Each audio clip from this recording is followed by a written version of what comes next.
আসসালামু আলাইকুম সবাইকে। আজকে আমরা খাবো ফিশ ফ্রাই। তার জন্য আমি একটা তেলাপিয়া মাছ ভালো করে ধুয়ে ফ্রেশ করে নিয়েছি। এরপরে এর সাথে আমি মশলা মিশিয়ে নেব।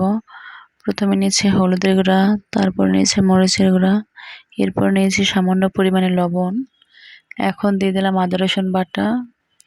এরপর আমাদের ঘরে একটা ম্যাজিক মশলা ছিল এক্সট্রা, যেটা আমি এমনিতেই দিয়ে দিলাম। এখন এপিট ওপিট করে ভালোভাবে মশলাটা মিশিয়ে নেব। ভালোভাবে মেশানো হয়ে গেলে মাছটাকে আমি ফ্রিজের ভিতরে রেখে দেব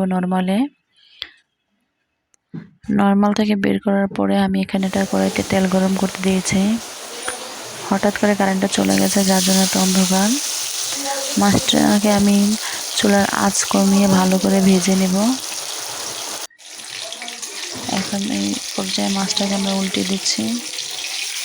ভালো করে মাছটা ভেজে নেওয়ার পর এখন আমি এটাকে উঠিয়ে নেব।